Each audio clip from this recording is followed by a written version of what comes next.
That morning we fought because I'd warmed a bottle wrong. You make it too hot and then stand there waiting for me to fix it, she snapped, taking it out of my hand. I was literally checking it. You were standing there. That was how it went now. Tiny things, said in tired voices, landing way harder than they should. I went quiet. She fed the baby with that tight, distant look she'd started wearing all the time, like she was physically in the kitchen but mentally already in another room, another life, somewhere she didn't have to need me for anything. I watched her shoulder, the messy knot in her hair, the old t-shirt she slept in, and felt guilty for even thinking it, but I missed being wanted. Not praised. Not thanked. Wanted. We hired the nanny 2 weeks later because the house was turning into a machine that was grinding both of us down. Her name was Kimberly. Early 40s maybe. Calm voice. Easy smile. She came in wearing jeans, white sneakers, and a light sweater with the sleeves pushed up, and she didn't have that nervous energy most people get in someone else's home. She walked in like she understood chaos already and wasn't impressed by it. Lizzie interviewed her at the table while I bounced my son in the living room and pretended not to listen. Kimberly answered everything simply. Experience, schedule, feeding routines, naps, laundry, pick-up flexibility later on. She wasn't trying to charm us. That was part of what made her stand out. She didn't perform. She just sat there relaxed, one hand around a mug, talking like she already knew exactly how these households worked. The tired wife. The overworked husband. The baby running the whole place without knowing it. Then my son started fussing. Full red face, building fast. Lizzie stood up first, already annoyed. He just ate. Kimberly looked over once and said, "May I?" Lizzie hesitated, then handed him off. And that was the first thing I noticed. He settled almost immediately with her. Not fully asleep, not magic, nothing fake like that. But calmer. She shifted him against her shoulder, patted his back slow, and kept talking like this was nothing. Lizzie looked embarrassed. I looked too long. After she left, Lizzie said, "She seems solid." I said, "Yeah." That was all. But I was already replaying the way Kimberly moved around our kitchen like she belonged in it. Her first official morning with us was the first time the contrast really hit me. Lizzie was dressed for a video meeting, standing at the counter with her laptop open, typing between bites of toast.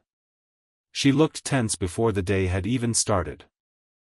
Kimberly was beside the high chair cutting fruit into tiny pieces, talking softly to my son while he smacked the tray with both hands. Same room. Two completely different kinds of energy. Lizzie said, "He needs his second bottle at 10:30, not 10:15. If he gets overtired, the whole afternoon is ruined." Kimberly nodded. "Got it. His sleep sack is the one with the blue zipper." "Okay. And no screen time." Kimberly actually smiled at that. "He's 6 months old." Lizzie didn't smile back. I poured coffee and muttered, mostly to myself, "This house runs like an airport now." I didn't expect anyone to answer, but Kimberly glanced at me and let out this soft little laugh. Not loud. Not fake. Just enough to make me feel suddenly seen. Lizzie closed her laptop. "I have to go." She kissed the baby's head, missed my cheek entirely, grabbed her bag, and was out the door still answering an email on her phone. The silence after she left felt strange. Kimberly kept wiping down the tray. "First week back is usually rough." I leaned against the counter. "That obvious?" She looked up at me. "You both look tired." There was nothing wrong with that sentence. Nothing at all. But the way she said it made it feel private.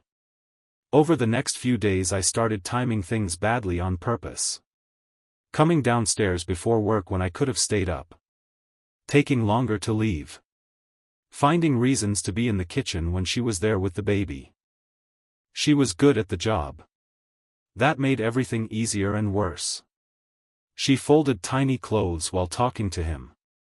She moved through the living room barefoot once after cleaning up spilled formula, and I caught myself watching her for no reason I could defend. She'd reach past me at the sink and say, "Sorry," even when there was plenty of room.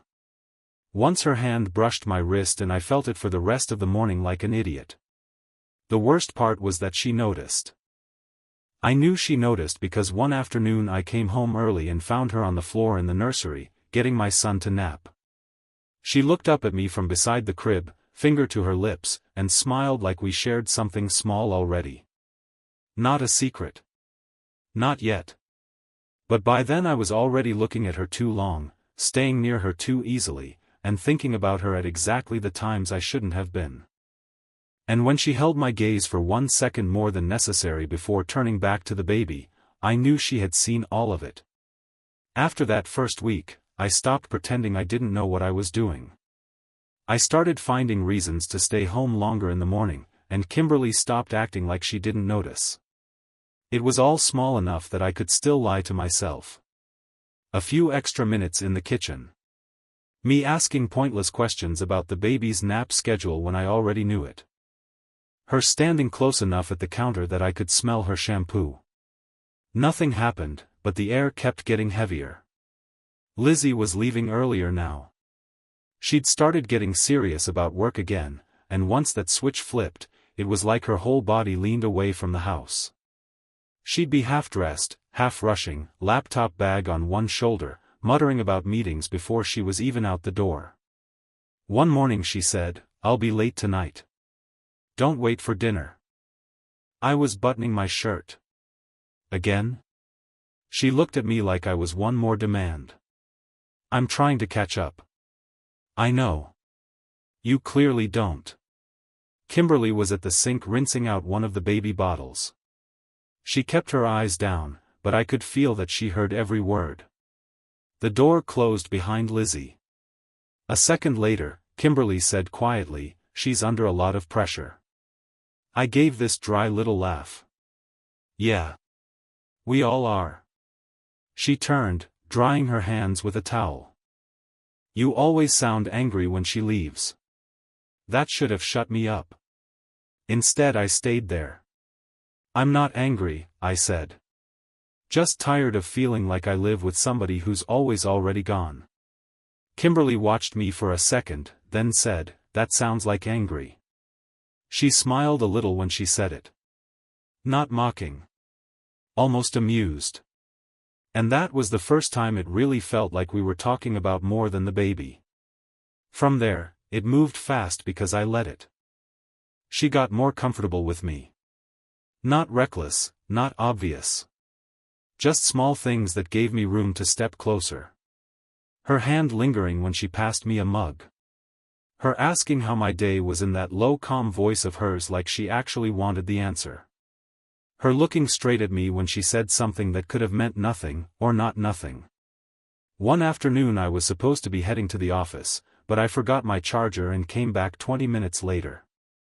I walked in through the side door and found her in the living room, bent over the play mat picking up toys while my son kicked and laughed on the floor.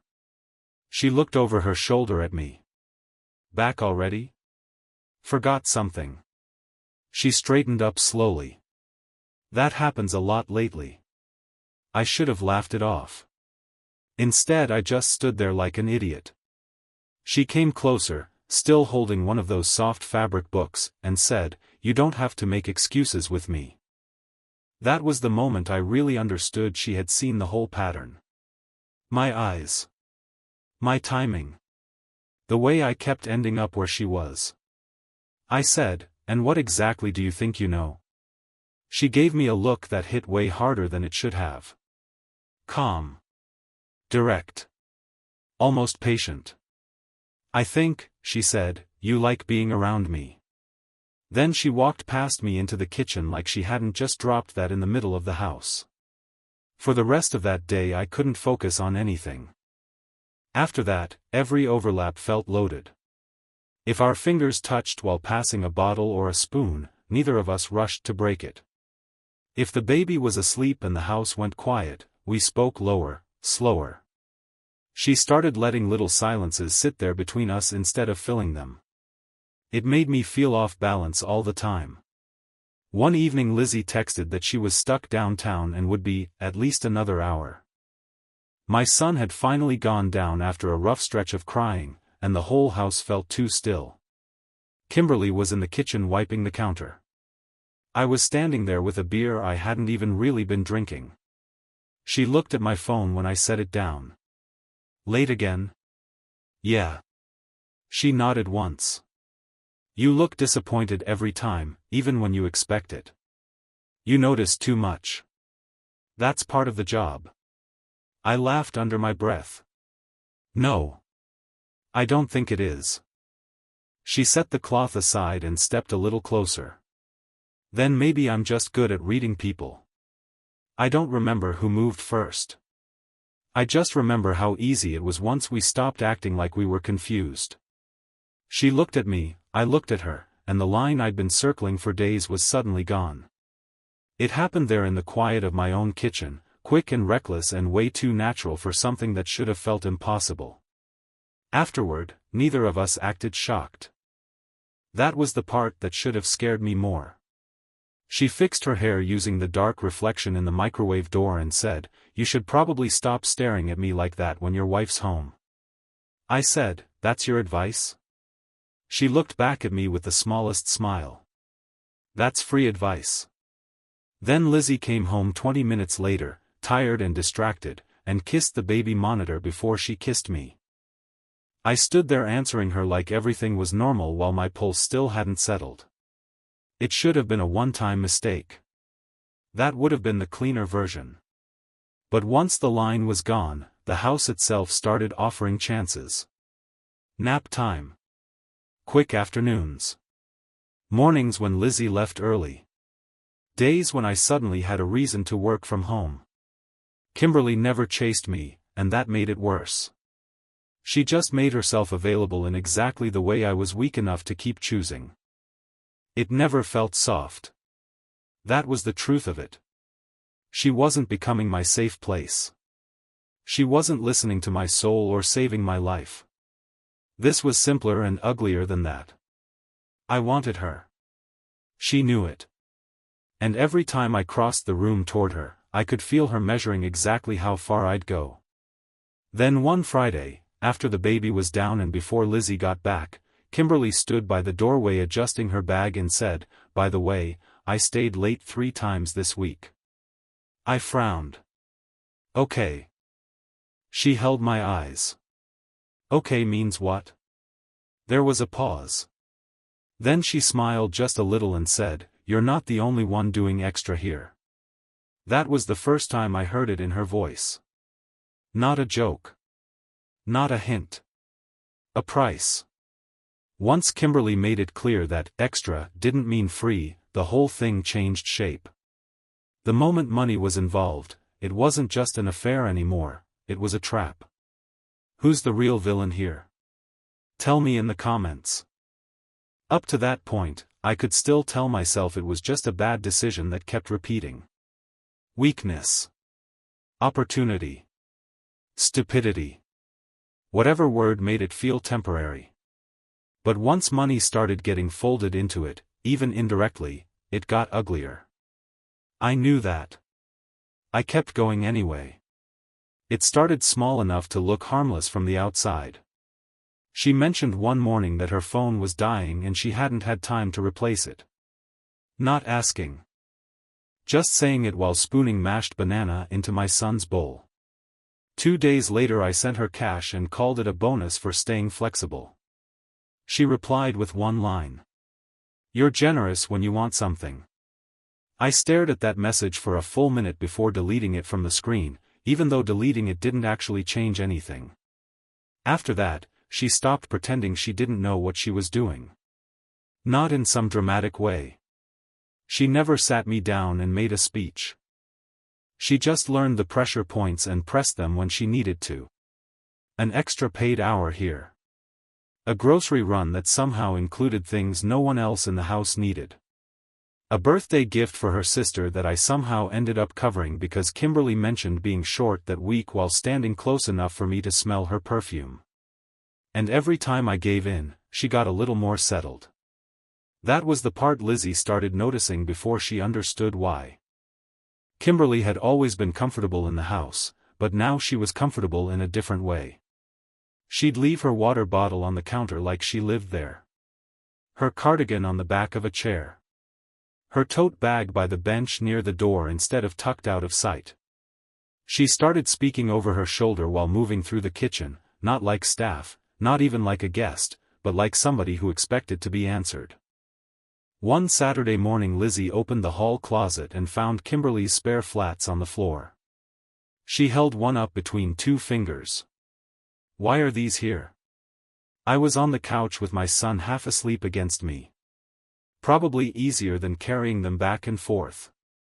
Lizzie looked toward the kitchen where Kimberly was rinsing out cups. "You keep shoes here now?" Kimberly turned, calm as ever. "Sometimes if it rains." Lizzie gave a thin nod and put them back, but I saw it land. Not the shoes themselves. The ease of it. The way Kimberly answered without apology. Later that day Lizzie said, "She's getting very comfortable." I tried to sound casual. "Isn't that better than having somebody awkward around the baby?" She looked at me. Really looked at me. "You're defensive." "I'm being practical." "No," she said. "You're being weird." That word sat with me longer than I wanted. The problem was, she was right. I was weird now. My moods depended on whether Kimberly had been warm with me that day or distant. I checked my bank app more often. I got sharp with Lizzie over nothing, then overly helpful out of guilt. If Kimberly texted that she could stay later, my whole body reacted before my brain did. And Kimberly knew it. One afternoon I told Lizzie I was working from home because a client call had been moved. That part was technically true. The part one didn't say was that the call lasted 20 minutes and I stayed in my office the rest of the afternoon listening for Kimberly's footsteps in the hall. She knocked once with the baby on her hip. "He finally went down," she said quietly. I turned from my laptop. "Okay." She stayed in the doorway. "You sent too much this morning." "For the errands?" Her mouth lifted a little. "Was it for the errands?" I didn't answer. She came in just far enough to close the door with her heel, then looked around my office like she was checking how safe the room felt. That was how she had started handling everything now. Not asking whether I'd risk more. Assuming I would. Later, when she was leaving, she paused by the stairs and said, "I need next Friday covered too." "Full day." "You're already paid for Friday." "I know," she said. "I mean extra." I stared at her. "You're serious?" She held my eyes. "You are too. That's why this keeps working." Then she left me standing there, angry for about 10 seconds before the anger turned into the same pathetic pull she could trigger in me almost on command. Lizzie's suspicion sharpened around the money first. One night she was sitting at the table with our card statement open on her laptop while I cleaned bottles at the sink. "What's this transfer?" she asked. My hand stopped for half a second. "Which one?" She turned the screen a little. "To Kimberly." I kept my back to her. "Bonus. She's been helping a lot." Lizzie was quiet. "Then, you gave our nanny $400 as a bonus without mentioning it?" I set the bottle down. "She's been staying longer, doing extra runs, covering gaps for you and me." "For me and you," Lizzie repeated. "Interesting way to say that." I turned around. "What's that supposed to mean?" "It means you've become very invested in her comfort." I laughed once, but it came out wrong. Forced. "She helps with our kid." "Sorry for appreciating it." Lizzie closed the laptop harder than she needed to. "That's not what this is." I felt the blood move in my face. Then what is it? She stood up. Tired, sharp, already done with me. I don't know yet. But something about this house feels off, and every time I get near it, you act like I'm crazy. That should have scared me into stopping. Instead, I just got more careful on the surface and more reckless underneath. Kimberly must have felt it too, because she started acting almost amused when Lizzie was around. Nothing obvious. Nothing I could point to. Just a little too relaxed. A little too willing to meet my eyes across the room. A little too confident speaking in front of both of us, like she knew she had already moved past the point where I could easily replace her. The worst moment came on a Tuesday evening. Lizzie got home early for once. I was in the kitchen. Kimberly was by the high chair, wiping down the tray after dinner. My son was laughing at something stupid I was doing with a spoon. For a second, it looked like a normal family scene. Then Lizzie stopped in the doorway and just watched us. Not smiling. Not saying hi. Just watching. Kimberly was the first one to notice. She turned and said, "Easy as ever, you're home early." Lizzie set down her bag slowly. "Yeah. I am." Nobody moved for a second. Then Lizzie looked at me, then at Kimberly, then around the kitchen like she was trying to catch something still hanging in the air. That night, after Kimberly left, Lizzie said, "I want all payments to her to go through me from now on." I kept my face neutral. "Fine. And I'm changing my schedule next week." "Why?" She folded tiny onesies on the bed without looking at me. "Because I want to be around more." That was the moment I knew she wasn't just irritated anymore. She was looking. Once Lizzie started watching, the whole house felt different. Not louder. Not more dramatic. Just tighter. Like every normal thing had to work harder to look normal. She changed her hours twice in 1 week. Started coming home without warning.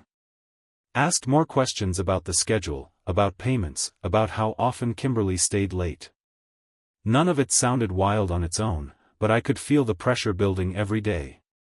Kimberly felt it too. The difference was, she didn't seem nervous. If anything, she got colder with me when Lizzie was close and bolder when she wasn't. Like she knew I was the one panicking now. Like she knew I had already gone too far to suddenly grow a conscience. On Thursday morning Lizzie stood by the counter in a blazer, stirring coffee she wasn't drinking.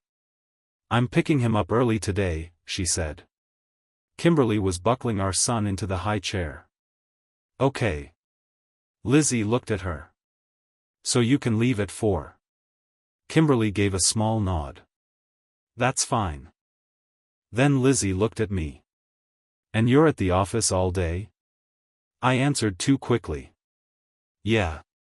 Her eyes stayed on me for a second too long. "Good." The second she left, I exhaled. Kimberly didn't even look up.